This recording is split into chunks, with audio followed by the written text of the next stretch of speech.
तर महत्त्वाची बातमी आपण पाहताय, नाशिकमध्ये मतमोजणीला अद्याप सुरुवात झालेली नाही। महत्त्वाची बातमी आपण या ठिकाणी पाहताय, अपक्ष उमेदवार गोकुळ गीतेंनी आक्षेप घेतलेला आहे। तर नाशिकमध्ये अद्यापही मतमोजणीला सुरुवात झाली नाही। गोकुळ गीते यांनी आक्षेप घेतलेला आहे। त्यानंतर निवडणूक निर्णय अधिकाऱ्यांसमोर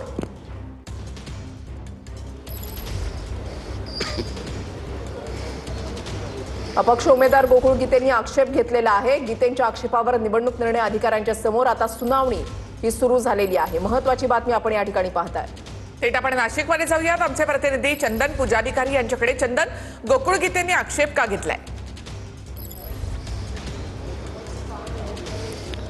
निखिला, खरं तर गोकुळ गीते आणि नरेंद्र दराडे हे दोघंही आतमध्ये मतमोजणी ज्या ठिकाणी सुरू आहे त्या कार्यालयामध्ये दाखल झालेले आहेत। माझ्या मागे आपण दृश्यांमध्ये बघतो आहोत की कशा पद्धतीनं या ठिकाणी या अधिकाऱ्यांच्या समोर ही खरं तर मतमोजणीची प्रक्रिया आतापर्यंत सुरू होणं गरजेचं होतं।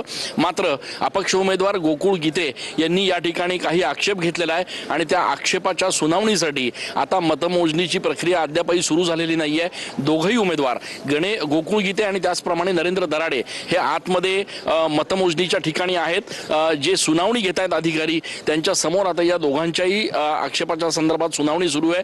नेमका गोकुळ गीते यांनी काय आक्षेप घेतलाय हे मात्र अद्यापही स्पष्ट झालेलं नाहीये।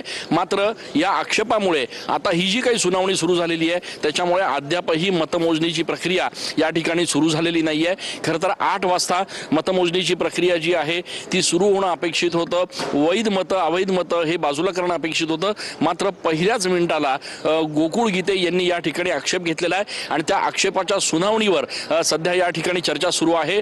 निवडणूक निर्णय अधिकारी जे आहेत ते गोकुळ गीते यांनी घेतलेल्या आक्षेपाच्या संदर्भात आता सुनावणी घेत आहेत। दोन्ही उमेदवार समोरासमोर आहेत आणि दोन्ही उमेदवारांची चर्चा जी आहे, सुनावणी जी आहे ती या ठिकाणी सुरू आहे आणि ही सुनावणी झाल्यानंतरच या ठिकाणी मतमोजणी प्रक्रियेला या ठिकाणी प्रत्यक्ष सुरुवात होणार आहे। माझ्या मागे आपण बघतोय की या ठिकाणी ही जी संपूर्ण प्रक्रिया आहे मतमोजणीची ती सुरू होणार होती। मात्र जो काही आक्षेप घेण्यात आलेला आहे त्या आक्षेपाच्या सुनावणीसाठी आता या ठिकाणी ही मतमोजणीची प्रक्रिया जी आहे ती अद्यापही सुरू झालेली नाहीये। ही सुनावणी झाल्यानंतर गोकुळ गीते यांचं काय म्हणणं आहे, त्यांचा नेमका काय धन्यवाद एकूणच माहितीबद्दल। तर गीतेंच्या आक्षेपावर निवडणूक निर्णय अधिकाऱ्यांसमोर सुनावणी सुरू झालेली आहे।